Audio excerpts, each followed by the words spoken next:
My friends, welcome back to 200 3D CAD problems in FreeCAD series. Today I want to work on exercise 71, which will require at least 3 sketches built.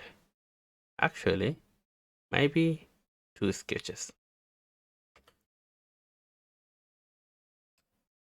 So what I am going to do, I'm going to start from the top, right? So let's keep it an XY plane, but relocate it so the center matches with one of these centers from the spot. That should do. So first sketch will be on XY plane, and that sketch is basically a rectangle there and another slot, right? This radius is 7.5 and this height is 25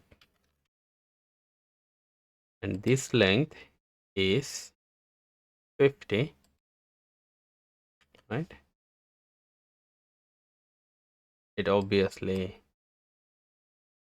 is symmetric by this axis. This length is 100 and we have to pin it down somewhere.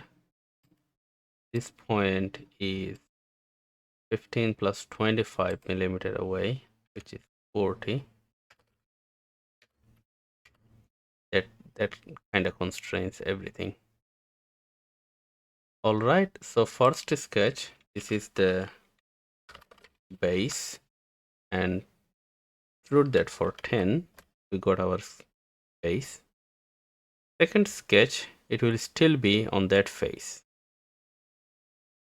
on XY plane, and I want to build this as a fillet. So tell you what, I want to build it from the bottom, like from the very bottom where it is.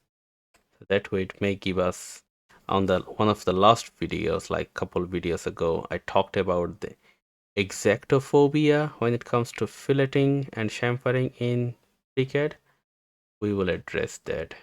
So I want to build that sketch from the bottom to avoid the exactophobia of filleting. And here on this sketch,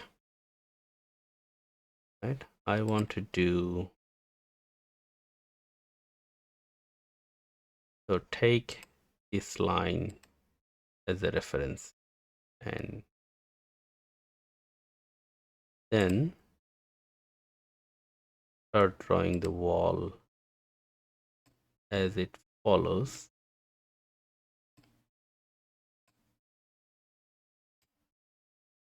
Right. So this length, maybe I should have taken that one as a reference as well, which 50. This length equal to that. This is 15 and this is 10. So that's a fully constrained sketch and it's sitting down there. It's sitting at the bottom.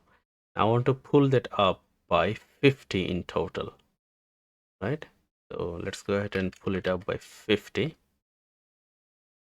Alright, so that extrusion is done. Now I want to address this corner. This would be a filleting. Let's go ahead and do that. I want to fillet it for radius 20, right? And then there will be a hole. I can do cylinder, right? That hole will be diameter 25, so 12.5 radius, and height, let's say 25. I want to transform that.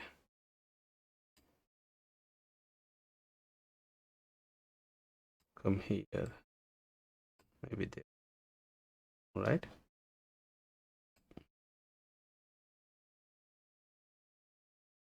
So that's the kind of approximate location. I am going to now perfect it. Minus 30, y would be 30, z would be 30. There. Now I can make a cut. So keep the fillet, delete the cylinder. So that part is done. Now let's talk about this chamfer. So that chamfer will be from this point to this point. So let's see. This is, we know this is 35, right? 15 plus 35 equals 50. So we know that that's 35. How much is this? 40. So this is 40. So that's not equal. This is 35, this is 40. So what we have to do is we have to select this edge and make it a chamfer. And from here, I'll have to select two distances. So let's say 35, 40. We may have to switch these numbers in a bit. But oh, that worked. So the first value is 35, the horizontal one, and 40 is the vertical one. Now because I have it from ground up, there are some spaces still left. I can make it to the exact point when chamfering, and that's why I wanted to build it up. That way we didn't have to address the exactophobia of FreeCAD's chamfering. Alright, now I can make a fusion and define it. There, that's our object. Obviously, for this object, part design would be a better choice to do the same object. So let's go ahead and then see if we can make any difference when drawing the same thing in part design. So it would be still be the same. So let me go ahead and take this sketch and bring it in here, right? And I want to make a pad out of it for 10 millimeter. So that was the same thing. And then I want to bring in this sketch as well. That will bring in the references too. So I would rather draw that sketch up here. I want to draw this sketch on XY plane. So let's go ahead and draw that on XY plane. And let's take this line as my references. Draw the section view. Draw this sketch real quick.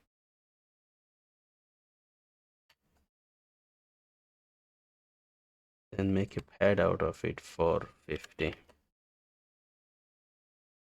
Here we got that. Now for this part, I want to do is I want to draw a sketch on the face on YZ plane. So let's draw a sketch on YZ plane. I want to take this as a reference. Obviously this one too. Now, how about I do an arc? And this would be radius 15. Was it 15? 20. This would be radius 20.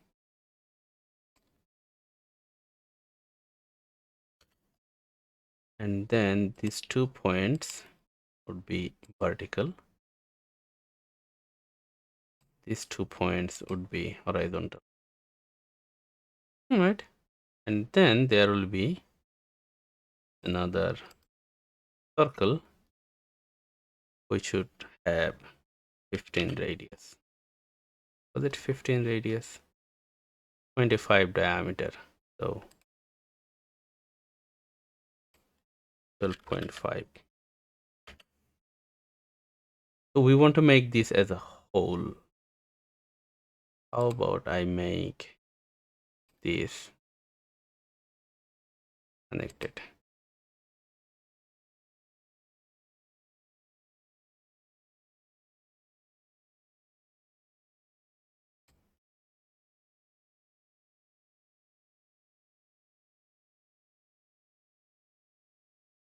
All right, so that's the sketch. Now making a hole is easier in part design compared to part. I want to take this sketch, make a hole and say through all there. So that's we got taken care of. Now let's go ahead and make this a chamfer, and from two distances we want to say the first one is 35, the second one is 40. Failed to create chamfer. What's going on?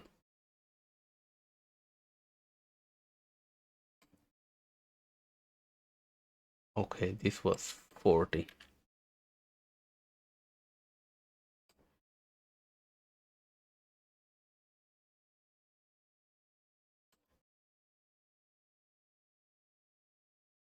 Okay, no, not working. Okay, let's give it another try. So chamfer, let's say two distances. First one is say 10, second one is 15. If that worked. That worked. How about I make that 25? Okay, so the first line is the vertical one. I can make that as to 40. Nope, didn't work. 39.99. That worked.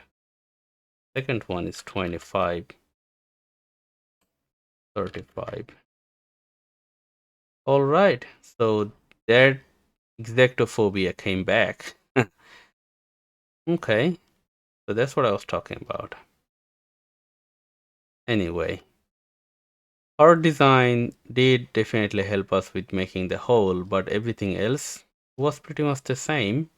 And then finally, we didn't have to do the union thing because it's always Boolean operation is default in part design workbench. Hopefully, you enjoyed the little comparison. As I keep saying, part design and part workbench are both equally capable workbenches. Some of the features are more accessible in part design compared to part, but part also allows interchangeability between multiple workbenches. So everything, like each workbench has its own strength. Um, Either way, building the object is the target, and we did it both ways. Hopefully you liked it. I will see you in exercise 72. Thank you for watching.